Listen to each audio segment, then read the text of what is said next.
The movie starts in a forest with a group of people looking for something. A man, Randy the police officer, finds a skull. Then we hear Susan narrating her life, the town she lives in, and the lives of the people who reside in that town. We see Susan getting a mail that came for her from the Treasury Department and going to a bank.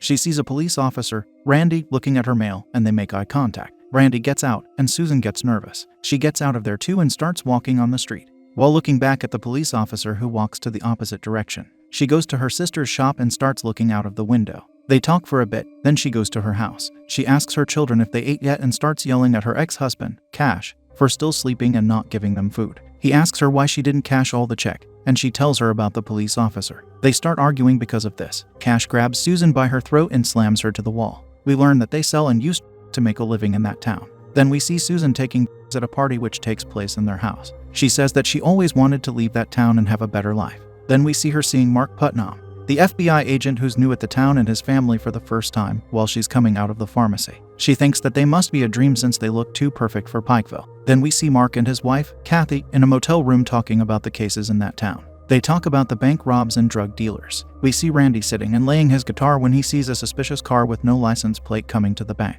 He gets up, takes his gun, and gets out. He sees the man in the car putting a mask on and yells at him to get out, but the robber drives off. He calls the FBI, and Mark goes there with his boss. They ask questions to him, and Mark tells Randy he will join him when he goes to talk to the owner of the car. They go to a house and start watching it. They see the car coming, and they jump into the car to start chasing it. They find it abandoned in a bridge and start looking for the driver while we hear Susan saying Mark's only dream was to become a hero. Mark sees him running towards the woods and goes after him, but he loses him. Then we see one of the clients at the party attacking Susan's brother, Bones. Cash gets him outside, and Bones goes behind them with a gun. Susan tries to run after him, but we hear a gunshot. Susan sees the man on the ground, covered in blood, and Bones going to his car. She runs after him, telling him to stop and that it's going to be okay, but he drives off. Randy goes to the Mark's house and tells him what happened. He says they can use him as informant, and they go to Susan's house and start watching it. Bones comes back to the house. They let him in and give him some to take. Mark and Randy knock on the door and they get in the house. Randy looks around and finds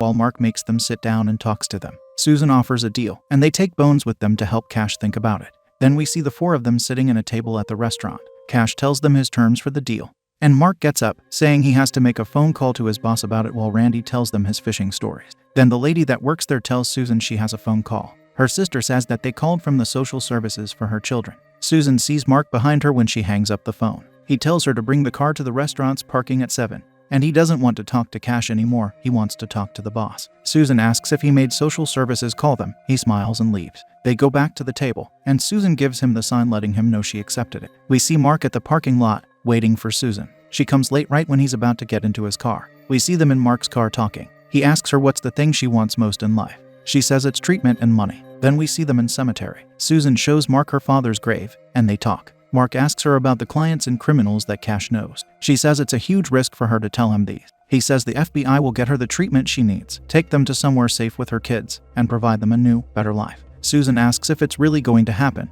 and he promises her. He gives her some money and says bigger risks will get her bigger money. We see Susan at her house. She goes to her renter Joe's room and sees him sleeping with his girlfriend. She gets in, looks at his bag, and finds bullets with 2 guns. He wakes up and they talk. He tells her to look at the papers for the next few days, and their lives will be much easier. He gets back to bed, and she gets out. Susan talks with Mark and says he needs more information from her if she needs more money. He tells her she's the key to everything he wants and the most important woman in the town for him. Then we see Susan sitting at the table with eggs in front of her, and she looks at her children. We see her talking to Mark about Joe. She tells him what she saw and the things he said to her. Mark gets excited and tells her that's great, and Susan tries to kiss him, but he backs out, saying he can't do it. We see Joe robbing a bank. He gets out when he gets the money and starts running towards the car where his girlfriend waits for him, but he gets shot. Susan and Mark meet again, and he asks her to find the place Joe will hide. Susan goes to home, and Joe calls Cash, saying he has some money, and he needs him to take care of it. Cash gets his address, and Susan gets the address from him, then tells it to Mark.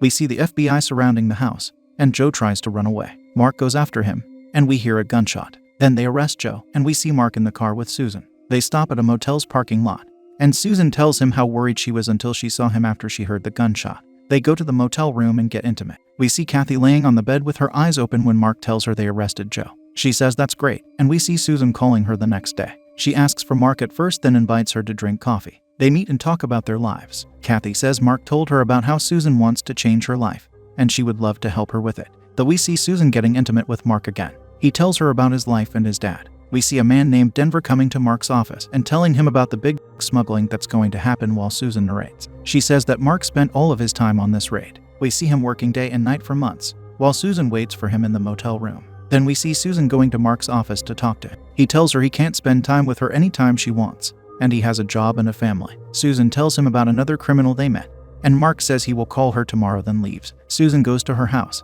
and Cash asks her what she was doing at the motel. He then gets inside and locks the door, not letting her in. He tells her to go stay with her boyfriend. She goes to Mark's house, and Kathy tries to convince Mark to let her stay there. He says he doesn't trust her, but Kathy says he does. He wouldn't believe Susan's words if he didn't trust her. Susan goes to their bedroom in the night and wakes up Mark. He gets up and follows her downstairs, and he cheats on Kathy again. Susan says she felt him getting drifted away, and she thought she can get him with intimacy. She learns Kathy is pregnant the next day and understands why he's distant to her. We see Susan going to a man named Rufus and telling him the FBI is planning to raid them. She gets money and drugs in exchange. The FBI go to his place and finds it empty. Rufus comes, and they argue with Mark. Then we see him sleeping at his house at night. Kathy hears a window break and wakes him up. Mark goes to look with his gun and sees two men preparing to throw a Molotov cocktail at their house. He gets out and shoots the Molotov and they run away. We see Susan at her sister's shop talking with her when Mark calls her to meet. Her sister tells Susan that she's going to get herself killed when Susan gets up to leave. They meet, and Mark blames her for Rufus sending someone to burn his house while he was inside with his family.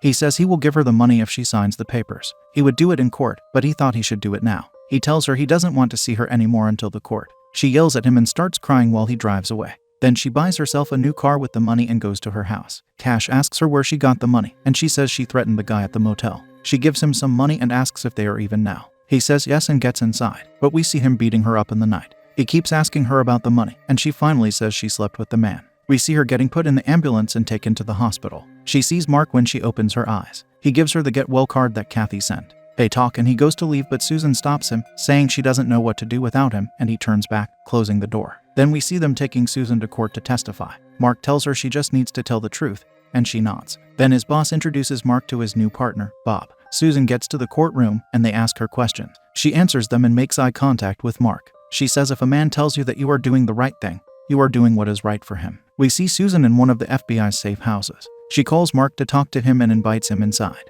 Mark says the FBI has a rule. An agent and a female informant are not allowed to stay alone together. He says he wishes they told him about this rule before. We hear Susan narrating again, and she says she knew he would get away from her once the case was over, but she didn't expect him not to tell her that they were moving. And we see Susan watching them inside of the car. She gets out and goes to talk to Kathy. She tells her about their affair, and Kathy doesn't respond and keeps walking. Susan asks if that doesn't make her feel anything, and Kathy says it does make her feel bad for Susan. Kathy says to Susan that she wanted a better life so bad that she tried to steal hers, and she gets in, closing the door. We hear Susan continuing to narrate, and she talks about how everyone got what they wanted, except her. We see her sitting at a bar. Then Joe's girlfriend comes up to her and starts beating her up while everyone watches them. She sees Cash and asks for help, but he doesn't do anything. Susan goes to Bob and tells him what happened. He asks if she's planning to do anything about it, saying he will help her with anything. Then we see Susan calling Mark and telling him that she's pregnant. Mark gets shocked and tells her that he's coming to town in 2 weeks, and they will talk when he's there. We see Susan doing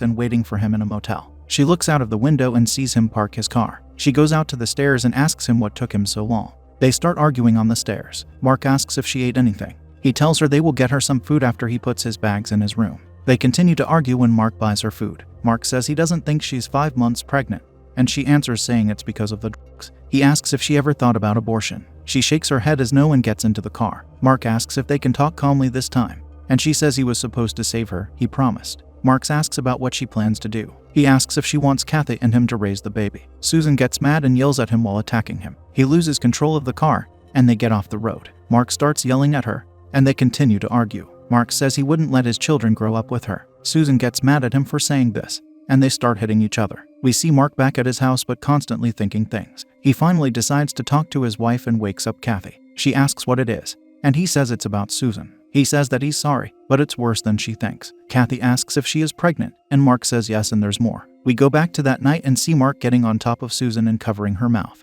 Susan tries to stop him, but he doesn't understand. He chokes her, making her pass away. He admits it to Kathy and says it was an accident. He says that he will go to Washington to admit it tomorrow, because his father would want him to. Kathy gets mad at this and slaps him. Susan says she remembers her last minutes a little differently than he does, and we see her side of that night. He gets on top of her while covering her mouth and punches her over and over again. He notices that she's gone, then takes her deceased body out and drops it in the woods. Kathy tells Mark not to say this to anyone. She can live with this. But Mark says he tried to and can't. Mark goes to turn himself in, and we hear Susan narrating. She says that he got 14 years and served only 10. Kathy kept supporting him but died a year before he got out of prison from.